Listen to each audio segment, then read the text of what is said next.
Welcome to the Jeremy and Andy Talk Movies podcast. I'm Jeremy. I'm Andy. And Andy, I have a question for you. What's up? How many times do you think you would have to be stalked by a serial killer and copycat serial killers before you would just give up on being part of society? Yeah, Nev Campbell's like 5 movies deeper than I would be.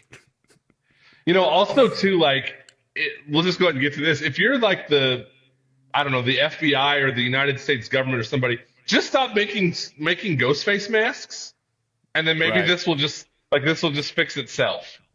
But movies. That's that's a good point. At a certain point, if people keep using the mask to commit serial murders, then at some point you go like, "Hey guys, it's just not worth it to Yeah, to do this." yeah, So obviously we are talking about the latest installment in the Scream franchise, which is Scream 7. it's And crazy. it is wild to believe that this franchise that started off as such like a novel approach to horror movies and basically kind of spoofed horror movies while being one Yeah. has somehow had this level of staying power. It's really unreal. We could honestly do like probably a 2-hour podcast just talking about how and why Scream has stayed relevant for so long. It's very true. Uh, this is a franchise that you and I have both long been fans of. Yeah, You, I believe, have seen every installment in the theaters, I have. I which sure is have.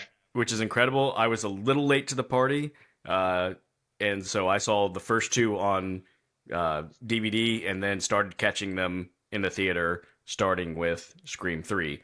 So, yeah, just longtime fans, and it's a franchise that we, I think, have said before doesn't really have a bad installment. Obviously, some are better than others, but they're all watchable. Yeah. Yeah. And so anytime that the Scream movie comes out, we're like, we're in. I mean, when we did our most anticipated of the year, we were like, hey, a Scream movie's coming out, and that automatically just is anticipated for us. Yeah, exactly. Automatically is the word. Until they give me a big reason not to, I'm just in on these movies. I'm going to continue to be that way. That's right. So I will give a summary of this one, and we will jump into our thoughts on this latest installment, Andy. So Okay. once again, Sydney Prescott finds herself being targeted by a ghost-faced copycat. Only this time, the killer reveals themselves to be none other than original killer Stu Macher, leading her to question whether it's actually possible Stu is really alive, all while trying to protect her daughter Tatum from experiencing the same atrocities she did at the same age. So, Andy, Yeah. does Scream 7 keep the franchise's streak alive? Okay, so we've said this on here many times that two things can be possible at the same time while talking about the same movie.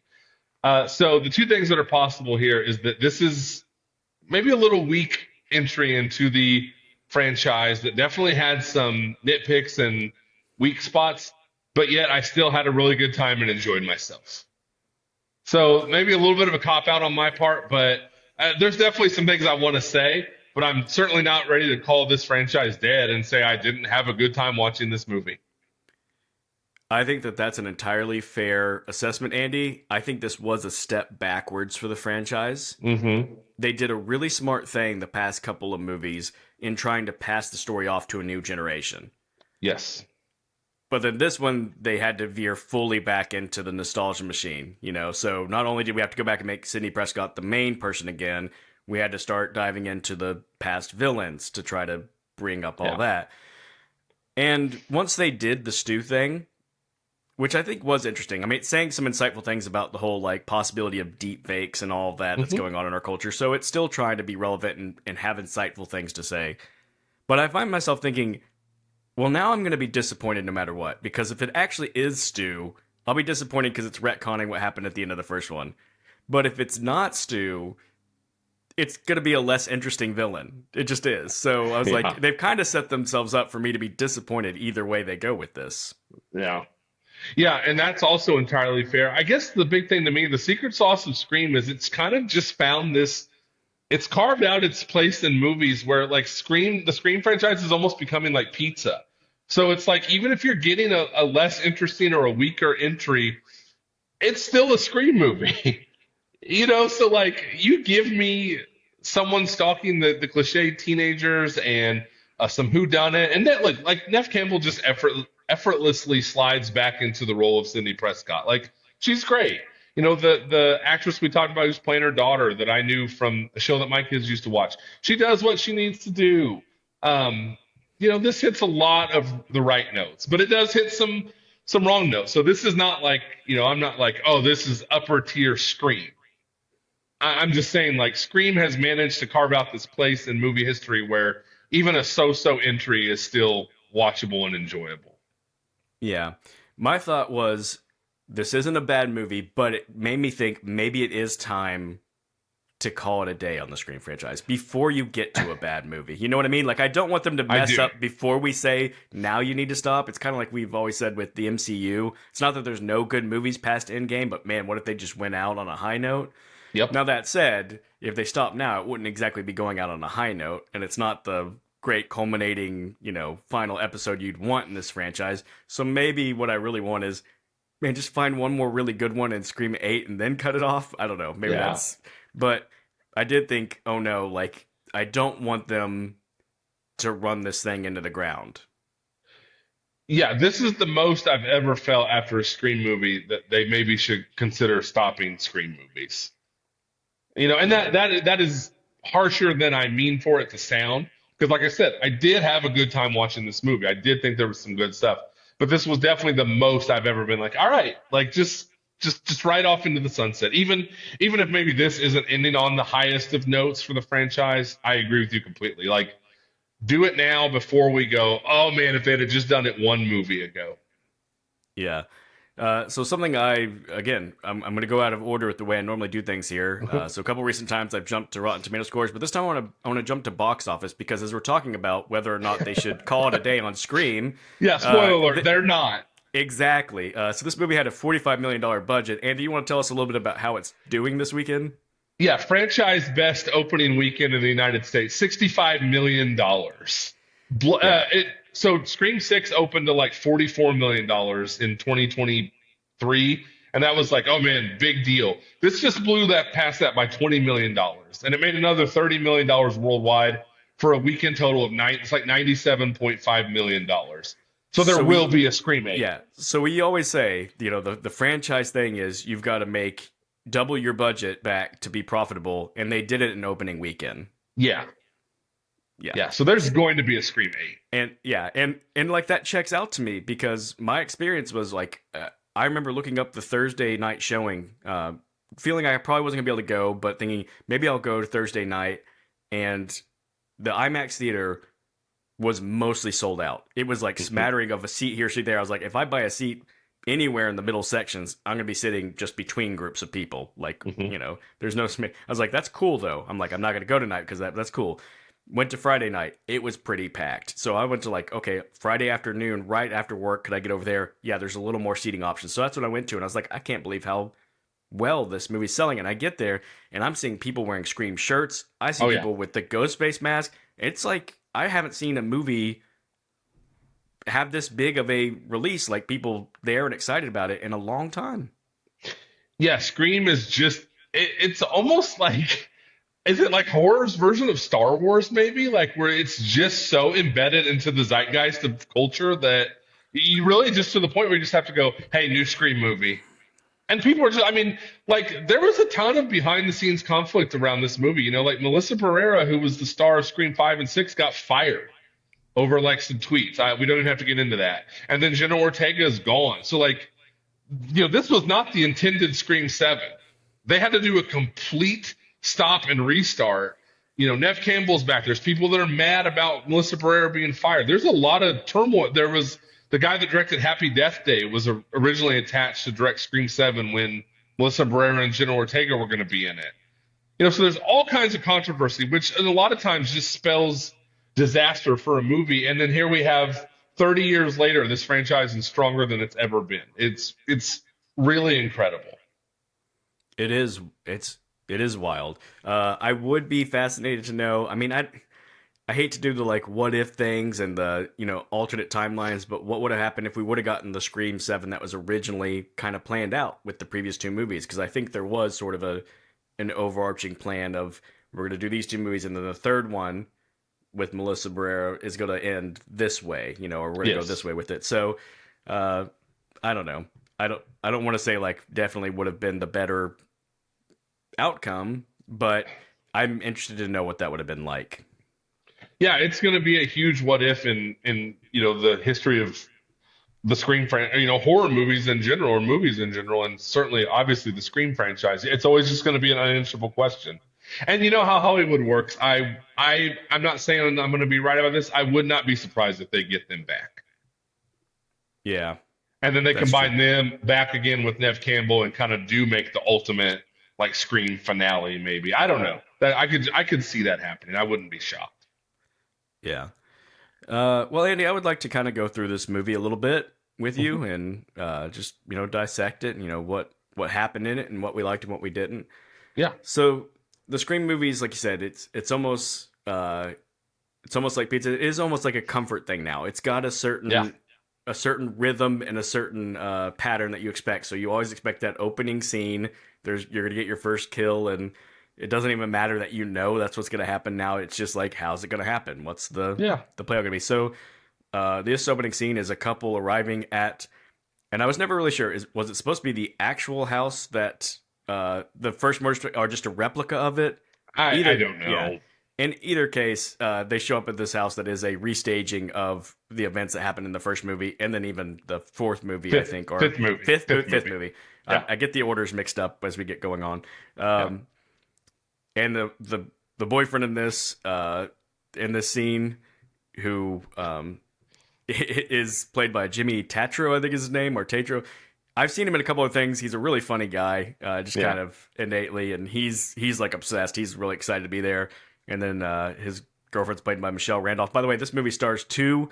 Just want to point out two veteran actresses of the Taylor Sheridan TV universe, Yes. because Yes. this girl was in, most notably Landman recently, Landman. and then Yeah. the main girl who playing Tatum, Nev Campbell's daughter, was in 1883, and I Yeah. thought was fantastic in that. So Hmm. I was just like, wow, they're really picking off the Sheridan universe girls for this movie. But anyway, so they go to this house, and it's the most obvious setup for, well, these people are just gonna die Of that you've ever course it seen. is. And it's got some great moments, some good camera trick moments. The Ghostface killer, like a face appearing and That disappearing, was cool. That and was I was cool. kind of like, okay, I'm in on some of this early on, and actually, like, nothing really took me out of it. The one thing I will say for that opening scene, in a franchise that does have a lot of brutal murders, I thought the murder of the girl seemed almost a little too mean spirited. That was rough, man. That was really rough. Like, holy cow. We were fine. I mean, the trailer gives this away, so I don't even think we need to issue a spoiler warning. She falls from the chandelier and lands on the knife, and I was like, that was pretty brutal alone. And then we Mm. just we up it from there. Yeah. Well, and you know what? We should probably just go ahead and say spoilers from the beginning of this thing, Yeah, you because can't really talk about this without spoilers. yeah, how do you get into a Scream movie without spoilers? Yeah. Because you're gonna, even if you don't give the big reveal, you got to talk about things that happen and people don't want to know in advance. But so she says the line when they reference one of the I think it's the Mikey Madison character from Scream 5, right? Who Yeah. gets caught on fire. She Yes. makes the comment, "Oh, I would hate to go like that." And when she said that, my immediate thought was, "Well, she's gonna die like that now." And Yeah. sure enough, after she gets impaled by the knife, the killer starts setting everything on fire, and then douses her with gasoline, and then drops a match right on her, and so she's burning. And then the chandelier falls on her, and everything about it is like, this is like, again, the first Scream starts with Drew Barrymore getting pretty brutally murdered, so it's not Yeah. like they've shied away. But somehow this one just felt It meaner. felt a I don't little bit know. more mean spirited, didn't it? Yeah, Yeah. and Also, too, like they yeah, took the time, like because at first you just see Ghostface throw the match down, and you know he has set her on fire. But then the camera pans down to her body on fire. Like they really went out of the way to make it brutal. And I guess maybe their thinking is like in the seventh movie of the franchise, you kind of have to up it a little bit. I don't know. It was yeah, it was mean. Shame on you, Ghostface. That was really mean. yeah. So, but overall, a solid opening, and I was like, I okay, here we enjoyed it. go. We're into a Scream franchise now. I should point out that when they killed the boyfriend, which was pretty quick, like he just kind of lounges up behind him and stabs him in the head pretty quickly. The effects that they can do nowadays are pretty impressive, where you see the knife going in and it's like pushing his eyeball. I mean, like, it's gross. It sounds gross as I'm saying it, but there's a moment where you're like, oh, that's pretty gnarly. Yeah, it was. I mean, honestly, I was like, okay, that was actually kind of cool in a way, just as an appreciation of the effects and stuff. I don't know if those were Right. practice. You know, it was like last week we ripped Psycho Killer for the terrible CGI blood and stuff. Like this looks like practical type of stuff. Yeah, absolutely. So then I mean, it's, would you say that this is more of a Sidney Prescott movie or more of a Tatum movie? Because Yeah, it's a tough call. they really try to like balance it in They two-handed, I do. guess. Yeah, I think Uh, they do. so then, yeah, what we're really getting, I guess, because there's so little to like explore with Sidney Prescott now, who, by the way, is Sydney Evans in this movie, I guess, but Yes. because she's married, but uh, so they're really just trying to build up Tatum, who's a new character to us, and like Yeah, explore her world. Of course, she's gonna have the group of friends as the teenagers. You know, they're the of group that's gonna course. be targeted and stuff because, as fun as it is to have these older adults in the movie, it's weird. So that's one thing I just wanted to get at. Well, I need to talk about this. Let's do it. So in the early Scream movies, you're following. I mean, you know, the first one, it's a group of high school kids, teenagers. The biggest complaint you could have about the parents is they're absent. You're Hmm. like, these are apparently pretty like middle to upper class kids living in giant houses, and their parents are never around, and Yeah. you know, making bad decisions. It's actually kind of weird when you put involved parents in these stories. Yeah, it is. It is. And this is, yeah, you're right. And this is just where we can get to like, this is just a little bit of a weaker entry. And I honestly, I blame Kevin Williamson. Like, he wrote this screenplay and it's just, it kind of rushes through these teenage characters really quickly. You know exactly. I mean, unless at the beginning, if you're going to assume that one of them is the killer or maybe even two of them, but it's like once they do start dying, none of it's a surprise. I don't know. A little bit of the luster is gone from there, is in this entry for sure. Yeah. I sat there wondering why I disliked this group of teenagers more than any group in any of the previous installments. And I was like, is it that they're poorly written? Or is it that I'm an adult now who thinks teenagers come across more stupid in these movies? Or is it because they put adult characters in these movies who are blatantly pointing out how stupid the teens are being, and now they have no excuse? You know what I mean? Like, I don't It know may be which all thing it three. is. Yeah. But these were just an obnoxious group of teenagers that honestly, when when they start getting picked off, I know you're still supposed to feel bad, but I'm kind of like, nah. Yeah, I know. And then so right away you're kind of just losing a little bit of the emotional punch that these movies are supposed to have. Yeah. Yeah. I mean, like, I really was sitting there going, like, yeah, Tatum's kind of bratty. You know what I mean? Like, when she's like smarting off to her mom and stuff, and I'm like, I'm supposed to be rooting for this character, and it's making it hard for me to root for her because of how bratty she is to her mom.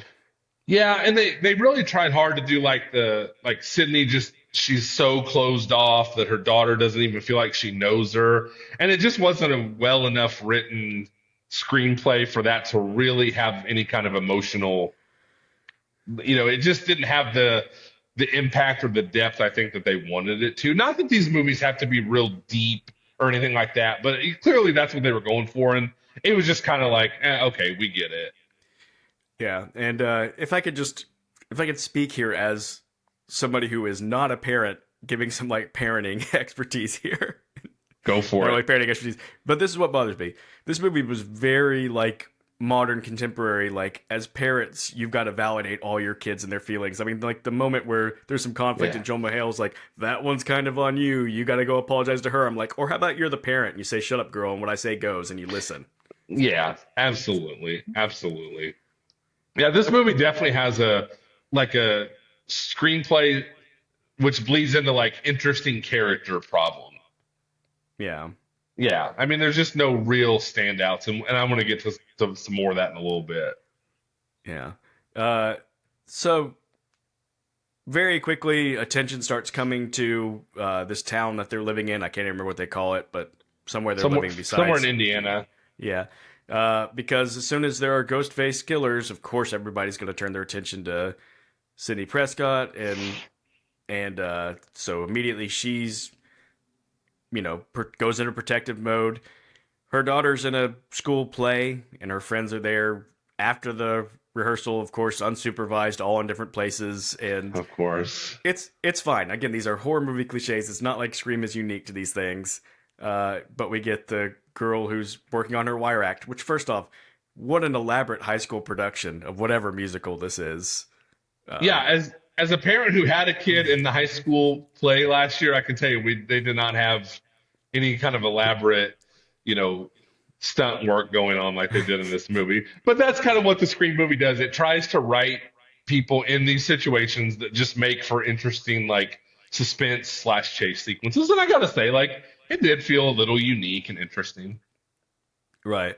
Well, there was a moment where during that I was like, well, I guess it might make sense at some like big art school in LA or something like that. And I was like, oh no, wait, they're in small town like Indiana or whatever. They So are. no, this Yeah. once again does not make any sense. But yeah, so it leads to the first killing of a girl played by McKenna Grace, which there's a lot about the cast of this movie that I'm just like, McKenna Grace playing the random like first friend It killed in a Scream movie.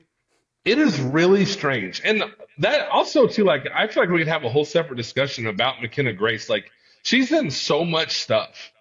And it feels Mhm. like she is kind of either a star or really, really close to being on her way. And she is really wasted in this movie. Like she has Yeah. maybe 10 minutes of screen time. And that's probably I'm actually probably overestimating that. I bet it's like 6 to 8 minutes of screen time. Yeah, and is just a very poorly written character. I mean, first Yeah. off, she's one of those characters you see her, and I hate to stereotype, from wardrobe, you know immediately she's going to be one of the first to die. And this kind of Yeah. goes back to Randy's rules about Yeah. and she's all like, I mean, I think 50% of her lines were, "Hey guys, party at my house tonight," and Oh yes. it was just, yeah, Very bland. yeah, Yeah, it feels like if you're going to cast her in this movie, you can do. I almost think like you either need to cast her and have her be like the opening kill, like have her be the Drew Barrymore, or just give her something more to do in this movie. One of the other. Otherwise, just don't have her in it. yeah.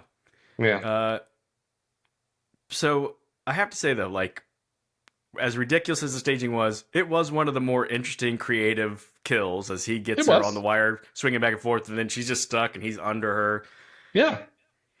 So I don't want to jump around like so much, but I just want to bring that up to say this.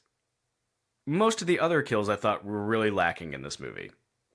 Yeah. There was a couple that I kind of there's one that involves like a beer tap that I thought was pretty funny. It It, was it it was was just weird, but it was a little too cartoonish, and it was like, why is this the sharpest like I spiked beer know. tap thing I know. ever I invented? know. Uh, so it was just yeah. I mean, the wire thing was already a little bit too much. Like, what if it's like this for the kill? That beer tap thing was like, well, somebody designed that for somebody to get their head impaled on. Yeah, like this beer tap basically needs like a sword at the top of it. Yeah. Yeah. Yeah. But Uh, yeah, and so like right off the bat, like I with this whole with McKenna Grace and all this stuff in the school, I wasn't feeling bad about the movie. Like I wasn't sitting there going, "Uh-oh." But you could kind of get the feeling in the room that like this is maybe not going to be A plus screen. right. Yeah. And this movie really, and all the Scream movies do, but I feel like this one really takes liberties with how characters just like, oh, I just walked off into the other room and didn't hear the brutal, prolonged murder of McKenna Grace going on, and they're really loose with how Ghostface can just pop in and out of wherever they want to, and nobody knows. And it was a little iffy with that stuff. Yeah, and that's something that I feel like Scream movies have generally been pretty good about. Like, yes, there's all kinds of ridiculousness. Yes, you could go back and nitpick, but somehow it always still felt a little more real world than Yeah. most horror movies.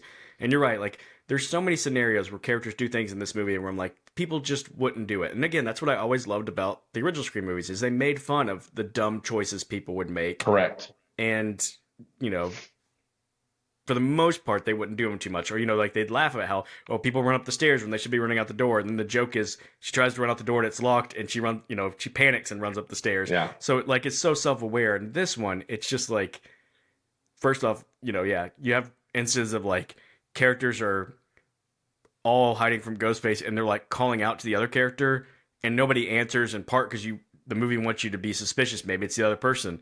But then you find out it's not, and you're like, so what was their motive for never answering when their name is called Yeah. out? You know, Yeah. or for goodness sakes, Joel McHale walking into the construction area with all those and it's like, well, this is the most obvious. I'm going to get murdered in this environment place Yeah. ever, and just maybe don't do that. Yeah. Uh, This one yeah, is much more of a straightforward slasher movie and not near as much of like a meta commentary on slasher movies like the other Scream movies are. yeah, and I think that's the thing. The cleverness, if you will, in the screenplay, like I said, has to do with the whole deep fake issue and like its commentary on can you trust, the videos you're getting. Yeah. But that is a commentary about the real world and not so much meta commentary about what's happening in the movie versus horror movies in general. So, yeah, it's not the same. It's not. It's not quite the same. It's like I said, it's just way more of a traditional slasher movie. Yeah. Uh, so eventually we get Courtney Cox showing back up as Gail Weathers Yeah. just in time to run over one of the ghost face killers. Okay, She's I will say though, I did appreciate that was like they did break from the normal tradition. Like this whole chase sequence was going on in their house because they leave the school, they go back to their house. There's a ghost face up in their attic.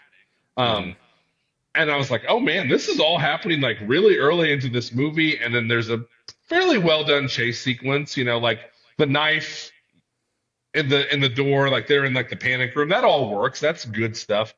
And then they end up outside, and then all of a sudden, Ghostface just gets absolutely destroyed by a car. And I was like, what the heck is happening? So, like, I will give them credit. They at least broke from the normal traditions of these movies. Yeah, that was a so you're right. And this is what I think we're getting at when we say it's not a bad movie, maybe a No, lesser no, screen no, movie, no. but there's still a sprinkling of these things that you go, "Oh, that's good. There's some That good was stuff cool. Yeah. there." Yep. Yeah, but so Courtney Cox shows up and she's got with her the are they supposed to be twins? I think they're supposed to They're be twins twins. from the previous two movies. And as much as we said McKenna Grace was wasted, it's made me more disappointing how wasted these two are.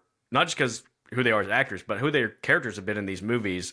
They really did not have a lot to do in this movie, other than show up and do a really stupid thing to spur the plot on, which is get all the teenagers to escape out of their houses and gather together. So, besides, this is my second biggest nitpick of this movie is that the Chad and Mindy characters are so lazily and terribly written in this movie. It's such a step backwards, like you were saying for the franchise, but like it's such a step backwards for these two characters in this franchise because they are really good in 5 and 6. They are a really welcome addition to the cast. They really add some freshness. They have great banter with each other. They had great banter with Melissa Barrera and Jenna Ortega and Jasmine Savoy Brown, I think is the actress's name who plays Mindy. She Yes. has great monologues in 5 and 6 where she does the thing like she's basically telling us what this particular Scream movie is now about. Like in Scream Yeah. 6, it was like, She's this is a doing the franchise. Randy role. And she's nailing it. And she doesn't get to do that at all in this movie. Like, it's really, I don't fault the actors. I like both of them. I think they did what was written for them. They were written so poorly. They should have just left them out of this movie because they are wasted terribly in this movie. They are. And I was really disappointed in it. And they both, I mean, they come back later in the movie, but they're both written out very quickly and strangely in the movie. I mean, Really weird. yeah. Uh, that whole, man, just that whole sequence, I did like, so I like that this movie moved things on pretty quickly. I Yeah. mean, obviously, every Scream movie starts quickly with that opening kill. There was a half a second where I thought, man, this movie's actually taking a little while to get going, where it's building out the relationship between Sydney and her daughter. But then it picks up really quickly with the first call Sydney gets, and the I'm not It's hiding, Stu. and then the video it's Stu, and I'm right outside your kid's school, and I'm like, Yeah, oh crap, we are into it, and it pretty much moves from that point on. So that's it another does. thing I want to credit this movie is this movie moves. It does. Um, but having said that, man, when they get to the tavern, it's like a 5 minute stretch, I think, where pretty much all of Tatum, the Sydney's daughter's friends, get wiped out, and you're Yeah. like, well, we're just done with that whole friend group. Yeah, and that's the other thing. That whole thing just did not work. Like you said, like Mason, the Chad and Mindy characters, like, hey, everyone sneak out of your house. We're going to meet at this bar. And none of that stuff just really worked because that's where I'm thinking, okay, now we're going to get another great like Mindy monologue about what this movie is actually about. No, we don't really get that. Poor Mason Gooding, love that guy, especially after Hard Eyes. He has absolutely nothing to do in this movie. I mean, nothing to do in this movie. And then we get some really lazy, like everyone just kind of disappears for no reason. Like that one dude just like, I'm going to the bathroom, and you're just like, all right. And we get a really, really stupid scene where the Tatum, Sydney's daughter's character, gets in the car with her boyfriend, and he's got like the AI pulled up, or the deep fake stuff pulled up on his computer. He's like, no, no, no, I was just seeing if it would work. And she wisely like just beats the crap out of him. But it was like that kind of felt lazy, and none of that stuff really just clicked. It wasn't bad. It just wasn't Scream quality. Right. Uh, yeah, the guy who's playing Tatum's boyfriend, I don't think there's ever been a more punchable character in the Scream franchise. Yeah. Like, even if you're not the killer, dude, I just don't like you. No, and then maybe they wanted you. I don't know. I don't know if the movie liked him a whole lot either because he just, again, we're well into spoilers. Tatum and him are just in the street running from Ghostface, and Ghostface just walks up and stabs him like 10 times, and he's out of the Yeah. movie. Yeah. Uh, so here was my next nitpick. Uh, all right, Tatum, you're in a tiny town that's had a curfew, and it's nighttime that you're stuck out during. How many shops do you have to check the door to see if they're open before you realize that everything's closed in this town? Yeah. Yeah. You just can't keep running from dark, empty building to dark, empty building and then being surprised when the door's locked and nobody will let you in. Yeah, and just Yeah. wasting time while you're being stalked. Like, hey, how about you just keep running? That'd probably be a better use of your time. Yeah, that was all a little clunky too. But then she ends up back at the coffee shop, and I did like how like Sydney's on the phone with her, able to watch the security cameras from the coffee shop because Sydney owns the coffee shop, and I did like all the like you have like Sydney is so adamant in this movie about like you have to shoot them in the head, and Hmm. we always talk about how we appreciate when the horror movie characters aren't morons. It's like yes, obviously Sydney would know at this point, shoot them in the head. So I did appreciate all that stuff. That was well done. It was well done. Of course, you have to balance that with Sydney being smart, so you have to shoot him in the head. With the daughter being so dumb that she walks over and stands within reach of the killer to hold the gun Yeah. at her head, and then of course the killer springs up and knocks the gun away and escapes and all of that. But Of course, of course. But I liked all the like shoot him right now. Like she's watching it. Like that was all good stuff. I felt like, yeah, and again, like none of it is actively bad. It wasn't quite the Scream that we've come to know and love. you're absolutely right. Um, so that leads us, I mean, not directly, but pretty much the next big Pretty thing is much. where we get the big reveals. Like they end up, I guess, because yeah, they take the daughter from that scene and they tell Sydney, we're taking it back to the beginning. Someone at their house with someone they care about tied up on the back porch, and Right. calling back to the Drew Barrymore Yeah. scene. She No turns the light problem with on. that. There's her daughter, and Sydney goes outside, and we get the reveals of who the killers are. And of course, Dude, this is really bad killer reveals in this movie. it is. These are So definitely the two worst ghost faces in Scream history. I think you're right. So they reveal, and of course, it's not Stu. It was just a Nope. fake, and they kind of laugh and joke about. You really thought it could have been Stu, but the one killer, the first reveal we get is that it's this guy who was uh, at the psych ward that they go to visit. The first killer that got hit by the vehicle. Yeah. I get what his vehicle. They find out he was at a psych ward, and they go to it, and the orderly who's like showing him around, played by Ethan Embry. So that was kind of a Yeah. nice little throwback to, hey, this guy was also big in the 90s when Scream It, first became big. it was a good throwback. He just doesn't look good. And maybe it was supposed to be that way for this movie, but Right. He looked a little rough. In fact, he looked so rough that I was going like, that's Ethan Embry. Is it? yeah. Is it not? And Isn't then I had to it? look up afterwards. I'm like, yeah, okay, it was. I was right. Yeah. So him, and it's, of course, as soon as it happened, I was like, that should have been pretty obvious to me, because when they asked about Stu and he goes, oh, John Doe, oh yeah, and he like gives the whole like confirmation that's him. I'm like, obviously he's in on it. I should have thought of that We should have. immediately, but I Yeah. didn't until But the reveal. that falls really flat. Just introduce like he's just an orderly that we spent about 2 minutes with, maybe. It's got to be the least we've ever spent with a ghost face before the reveal. Yeah, it And falls really, really flat. and only slightly more is when we get the real mastermind behind it is the neighbor lady played by Anna Camp, who most Yeah. people will know from the Pitch Perfect movies. But uh, yeah, the reveal was like, oh, Oh, okay, her. okay. Like, I mean, honestly, there was a point I started to suspect it just because once they killed all the teens, I was like, we're running out of options. Neighbor Yeah. lady, I guess. But yeah, when the reveal happens, you're just kind of, it's that classic. You think back through it and you're like, like, first off, I Yeah. can't picture her being strong. Like, all the scenes I'm thinking through, I'm like, it had to be the Embry character because he's like picking up people and throwing them and fighting and doing, really big strength. And Anna Camp's like this petite little lady, but Yeah, it's not good. It's just not.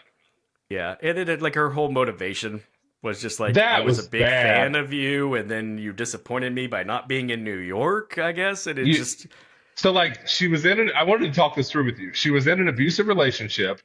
She read Sydney's book that she didn't know Sydney at the time, right? And that right, inspired her to kill her husband. yes, And then she got really mad because Sydney went out of the spotlight. And then yeah, she plotted revenge by moving to the same town Sydney lives in and becoming. yeah, Oh, she spent time in the psych ward, which is how she yeah, met psych ward guy, who yeah, literally do not know his name at all. Yeah, it again. I'm not faulting anybody's performance or acting. I'm faulting the screenplay. yeah. It was a bad screenplay. It is a bad screenplay. And so, furthermore, too, like Ethan Embry, he's obviously doing some of this Ghostface stuff. Is like he bouncing back and forth between this town and then his job at the psych ward. Right? Like, if you overthink it, it really doesn't make any sense at all. Yeah, and there was a moment where I was like, well, we're gonna have a moment where Anna Camp finds out that Ethan Embry as Ghostface killed her son, and there's gonna be like some because it is a thing that's happened Not where a there's bit. conflict between the ghost faces. I mean, going all the way back to Stu and Billy from the first Yeah, one. Why'd you hit me with the phone, Richard? yeah. Anyways, but Amazing line too. yeah, and I'm pretty sure it was improvised because I think Yeah, I think he it actually happened in a got hit moment. with the Yeah, phone. right. But anyways, with this one, and then it's no, and Anna Camp just admits like, no, I'm He not saying it's reminded me her, of his but like, dad. yeah, he had to go. So you're like, geez, woman, like what? Such a total 180. There's no like, I don't know. Just the surprise wasn't like, well, there were hints, there were breadcrumbs No, along the way. it's It was just just the like this whole. is a total 180 of a character. It is. So then they just like Nev Campbell just shoots Ethan Embry in the head, and he's just dead. He's like the most useless ghost face of all time. Yeah. Yeah, And then we get the more long drawn out, combative fighting with Nev Campbell and Anna Camp's character, and and that's a little fun. Like they have a little bit of fun with that, but it's nothing real groundbreaking. right. And of course you get the ending where the one last scare and they've got to shoot her in the head 10 times, but she also does the dumb thing where she screams to announce her presence as she's running at him with the knife, and you're like, okay, you've been a very effective killer this whole movie. Maybe don't yell at the people holding guns while you run at them with a knife. Horror movies in general, and the Scream franchise, they just need to retire that. I mean, Yeah. Amber does it in Scream 5. I don't know. It's done. They need to retire that. It makes the killer look really stupid when they've been really smart the whole movie leading up to that point. Yeah. And that, I mean, you're right. That's sort of a thing that the Scream movies do is the killers are always like really smart and crafty and on top of everything and a step ahead the whole And time. then it And just fall to the pieces. moment they take their mask off and it shows who they are, they turn into the idiots that they are and start doing dumb things. Yeah, Ghostface often fumbles on like the 3 yard line. Yeah, absolutely. Yeah, It's so true. it is true. Uh, um, yeah, and so then they try to have like a sweet moment after the shooting, and I'm not saying it was a bad moment, but where they shoot the main bad guy, she's dead, and Sydney So asks her many daughter, times. yeah, Sydney asks the daughter, "Are you okay?" And she says, "I'm Sydney effing Prescott's daughter." You know, Yeah. she's embracing it. I was like, that's kind of cool, but also like you could say no because even Sydney at the end of the first one would be like, "No, I'm not okay. All my friends just got brutally murdered." You don't have to Yeah, make it sound like being Sydney's daughter means now I am the Terminator and I have no feelings. exactly. I get what they were trying to do, but again, it's bad. It's weak. It's a weak screenplay. Yeah. Yeah. Uh, Um. So I wanted to talk about one other thing. I mean, there's probably more things to talk about, but I wanted to talk about Joel McHale playing Sidney Prescott's husband in this movie, Mark, Yeah. a cop. I'm a huge Joel McHale fan. Community is one of my favorite shows of all time. I've often wondered why is Joel McHale not in more things? Why is he not a bigger deal? hmm That said, I think this was terrible miscasting in this Yeah, movie. he's really miscast in this movie. He really is. Like again, he's not bad. He does what is on the page, but yeah, you kind of just don't buy him at all as this cop. I don't even buy him as like Sidney Prescott's husband.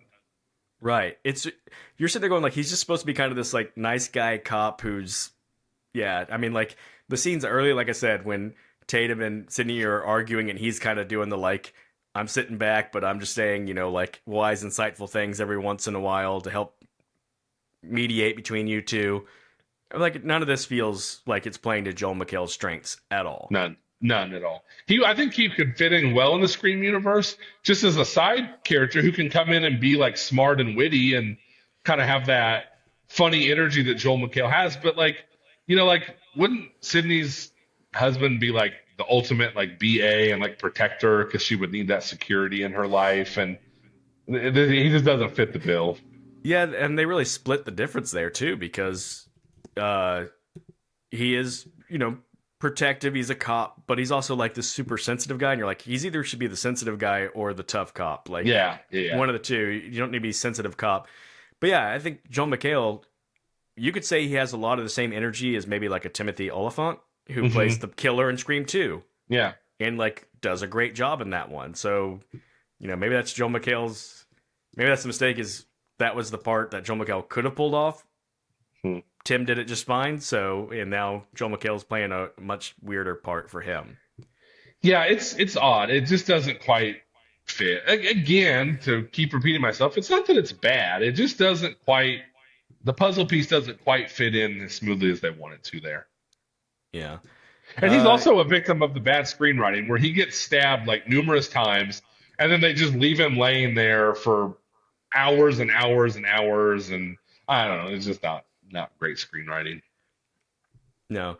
It's also weird that they reference that they have two other kids in the movie that are just Yeah, literally never seen or heard from in the movie. You yeah. only ever see the one daughter. I don't know. I think I know why they did that though, because in Scream 5, when Dewey calls Sydney to tell her there's Ghostface killings going back, like happening again, she's pulling like she's on a run with a stroller. So I Mm, think that like it's canon that she had smaller kids, and the timeline wouldn't have worked out for her daughter to be a teenager already from since Scream 5. So I actually think that was attention to detail. I think. yeah. So it's like they had to acknowledge that she had other kids, but they didn't want the anchor of two small kids being in a Scream movie. So they're just like, oh, they're with his mom and dad. So Yeah. Uh, two other things that I really appreciate in this movie, small things that probably most people wouldn't catch, but I'm sure you did, being a Scream franchise fan like you are. When they go to that psych ward and they look in the first killer's room, and there's the picture of Tori Spelling. yes, that he's got a framed picture of Tori Spelling, that was really and good. that's great. For those of you who don't know, it's the joke is that Nev Campbell makes in the first movie that they'd probably have Tori Spelling play her in the movie, and then the second one they show clips from the movie and it is Tori Spelling playing Yeah. her, and so Yep. yeah, his obsession with the whole Ghostface with the Stab franchise That was good. I is did displayed there. appreciate So that that. that was a great little like I don't know if you'd call that an Easter egg, but It was just a nice homage to the franchise. yeah. And Yeah. then the last part is when it really like goes full bore with the deepfake thing and it's kind of cycling through characters from the Scream franchise and Yeah. it shows Dewey in deep fake, and as it does, just very faintly, it plays Dewey's theme in the It did. background. And as a Scream It guy, you're did. like, ah, there's Dewey with the Dewey theme. Yep. Yeah, So absolutely. I did appreciate that stuff, and just I appreciated everything at the beginning in the Airbnb where it's like this is Amber and this is Richie, and it's just those little callbacks that make you feel like you're being rewarded for being a 30-year Scream fan. It's just that little yeah, type of stuff. And I'm not saying it was like clever, amazing writing, but it's just those little things that you go, they appreciate. They're doing this for us, like the 30-year and running fans. yeah, absolutely. Yeah. Um, So we just did a lot of our nitpicks. Again, I want to say that I do not think this is as bad of a movie as it might sound like I think it is. I did enjoy myself. yes, I did. I did as well. Um, Now, something I do want to talk about is the Rotten Tomato scores because this one Yeah. has the lowest critic score of any of the movies on Rotten Tomatoes, a 34% from critics on Rotten Tomatoes. Scream 3 was the previous low of 45%. Scream 4 at 61. The original Scream, this is a surprise, tied with that with 61. Obviously, I Yeah. think people it just took a little while for people to appreciate Scream, and Yeah. especially back then, horror movies didn't get the respect that they, Nope. merited. Yeah. So if you look at the original Scream and see 61, you're like, wow, that was it not that good? No, it just takes a while. It takes a while. Um, It was so ahead of its time. It just took people a while to catch up, I think. and actually, I'm totally wrong on that, by the way. Okay, awesome. Original Scream was 78. I mixed it up because Scream and Scream have the same names. Yeah, that's What fair is too. this? Yeah, Scream 2022, Scream 5 is just called Scream. right. Yeah. Anyways, yeah, I don't even know what. Okay. Anyways, so it just goes up. The highest one is actually Scream 2 at 83%. That's kind of a surprise to me. It But is. you know what? I've Okay. always been a Scream 2 guy. But Yeah, I think it's because again, Scream 1 had started to get some appreciation at that point, and so yeah, people were a little more accepting when Scream 2 came out, and it was a good sequel. it is a good sequel. And you know what? Really, ultimately, it just doesn't matter to me what the Rotten Tomatoes score is for something like a Scream movie. Now, I will say 30, what is it, 34% for this one? 34%, yeah. That's a little harsh, I feel like. And to me, like, even though I just had numerous criticisms, like 34%, that's really bad. It is really bad. Yeah. Audiences are much higher. Audiences have given it a 78%. And clearly, since we've already talked about the box office, like the critic scores obviously did not affect the box office in any way, shape, or form. Not at all. Not Not at even all. kind of. Yeah, so I'm sure the Scream world and the creators and Kevin Williamson and Nev Campbell and everybody probably aren't all that worried about these critic scores because they just had the best opening weekend ever of a 30-year-old franchise. Yeah.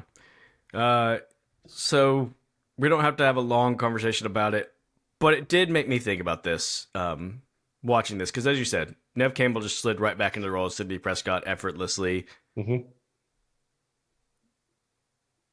What happened to Nev Campbell's career? She was really felt like she was blowing up around Scream. She was obviously what was her sitcom or not sitcom? Her show she was on, like Party of Five Party or of something.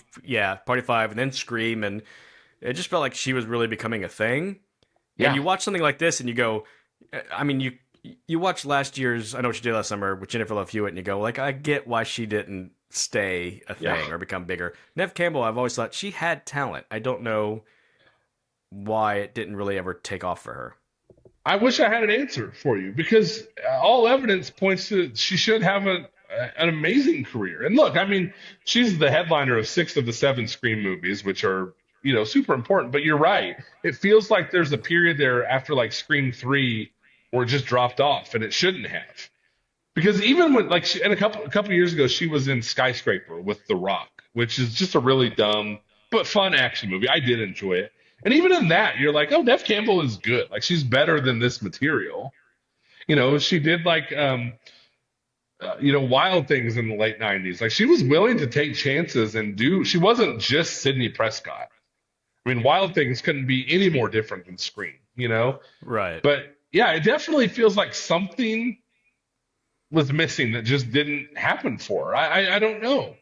That's a really great question. I mean, I guess my best guess would be sometimes you just get too big as a certain character, and it's hard to break out of that. I guess so, because she's also one of these actresses, one of these Hollywood people. Like you never really hear anything bad about her. It's not like she's self-destructed. Sometimes that it's like the drugs and alcohol thing. That's not the case with her. I've never heard anything about her being difficult to work with. Nothing. So yeah, it feels like there's like a 5 or 6 year gap, and maybe she was off having kids. I don't know. I don't know Yeah. enough about her personal life, but it feels like there's definitely some kind of role that's missing. She never went into like the rom-com world. Like I don't know if she didn't take enough roles to give her a more of mass appeal other than just in Scream. I don't know. Hmm. Yeah. Um, yeah. I mean, it's a high likelihood that at least part of it comes into play of like her making choices not to. I mean, Yeah, prioritizing, whether it's prioritizing just certain projects or, wanting more personal time, like you said, having family and that sort of thing, I'm yeah. sure does come into play, but still, yeah, it just, it's people who appreciated her in these movies, and watching her like this in this movie just kind of was a reminder of like, I wonder why there aren't 10 movies I look back on and go, man, great Nev Campbell movie. Yeah, because she's one of those people that I don't, even if the movie is bad, I don't think you ever watch Nev Campbell up on screen and be like, oh, that was really, really bad. And like you said, like, I mean, she's light years past Jennifer Love Hewitt was, in last year's I Know What You Did Last Summer, which was just an outright terrible performance by her. Yeah. And even, and right along those same lines, even if I thought it was a bit of a strange decision to utilize him again, Matthew Lillard is so Yeah. enjoyable to see him pop up on screen, even if he's just playing a deep fake version of his character. Just kind of like, I like seeing Matthew Lillard, which is totally different than Freddie Prinze Jr. And I Know What You Did Last Summer. Completely different. And when he popped up on the screen in the movie, it got like an audible reaction in our theater. Like I think a couple of people even clapped. Like it kind of got like, oh yeah, like there he is. Like people were happy to see him up on the screen. Yeah. So I don't know. Maybe this is an unanswerable question, Andy. It's the last thing I'll ask of you because we've talked for so long. But is this movie better if it turns out it was just Stu Macher and he had survived? I thought a lot about that. I think I kind of like that whether Schumacher is alive or dead, it's just kind of been this unanswerable question hanging over the franchise where basically they've always been like, look, he's dead. But they still have a lot of fun playing into those like real life fan theories that he wasn't dead. So I think if he was in the movie and actually behind this, I think that it would have been one of those things where it sounded like a better idea than it actually was. Because then we'd be sitting here and going, what has dude been doing for 30 years? I think it would have just been too far. It would have been too much of a stretch. Yeah, I think you're right. Yeah. And that gets back to the being disappointed either way because once again the Yeah. real reveal was like, well, these people are way less interesting than Stu, but if it was Yeah. Stu, that would have been disappointing. All right. So I said that was the last question. The last statement I'm going to throw out to you is I just feel like I've shout out the guy who played the teenagers theater director, Yeah. who's played by Timothy Simons, and he's great in the show Nobody Wants This on Hmm. Netflix. But Yeah. he's just a really funny guy, and I thought he was really funny in this movie. Just the one line he had after McKenna Grace's character's murder, and he's like, "Why would anybody do this? We don't even have an understudy." And it's That was, just, yep. And that was the other thing too, just real quick. Like the movie just didn't have enough lines like that. yeah, yeah. Because Yeah. Scream is known for being It's very funny. funny. Yeah, Yeah. Yeah. We needed more of that dude in this movie. And then he's yeah, just he's there to be a red herring and then he's just out of the movie. yeah, for real. Because they spend like a half a second making you want to suspect maybe he is. I think the last time you see him is like at the police barricade. You see Yep. him and the He just boyfriend outside kind their of like, house looking, yeah. and you're like, oh, why is he around? And then I don't think you ever see him again. Yeah. I know we've gone long, but let me ask you a real quick question. Yeah, They are obviously going to make a Scream 8. What would you yeah. do? What would be your game plan? I think again, we just talked about how much we love Nev Campbell. I think you've just got to get away from the Sydney character. Like Yeah. I said, I think the smart thing they were doing in the previous ones was trying to pass it on to a new Yep. generation. I think you've got to get away from Sydney and Gail and Yeah. the, Because the honestly, like Courtney Cox has nothing to do in this movie either. no, she doesn't. No. Uh, and it'd be a weird pivot now. I think that's the hard thing for this eight is because they were making that pivot already and getting you invested in a new generation, and then they pivot back, and now it's like, well, can you pivot back to that same group, or do you have to pivot to a whole new group, which feels I weird know. again? I know. So they're just in a tough spot. I don't know. They are in a tough spot, but the money talks, and it's gonna happen. It's just gonna Yeah. happen. I think what I'd like to see is for them to try to get back to the group that they were pivoting to. Try to get Melissa Me Barrera too. back. I mean, you can bring back the twins from this movie, but give them something to do. You know, get Jenna Yes. Ortega in it, and Yeah. just completely leave out Sydney and Gail. Yeah. I don't even care if they put Tatum in. Have Tatum jump in with Sam and Tara and all these characters. That'd be fine with me. But yeah, if we just do another, like, oh, Sydney, your past is coming back to haunt you, then we're probably getting pretty close to jumping the shark at that point. Yeah, Yeah. yeah. I And think no we. offense, but I would not get Kevin Williamson to write the screenplay for the next Scream movie. I'd get some new eyes on this. Well, even if yeah, at the very least, you you can't let him direct it because he directed this one. It's the first one he's Yeah. directed, and maybe it's Yeah. one of those things where he's a good enough writer, but he needs a director to take his script and go, okay, but we've got it. This Yeah. won't work, or maybe it will only work if we present it like this. And sometimes it's too much of one person's vision, Yeah. and Could so be. the very least, don't let him direct. Yep. I agree. Yep. Uh, so yep. Overall, we're okay with this installment. We enjoyed a Yeah. Scream movie. It just wasn't top tier. Yep. Yeah. Next week is I don't know that I'm excited for the slate of next week. The big release, I guess you would say, is The Bride, Yeah. and it's more of a curiosity than anything. I'm more curious because of the talent involved in it.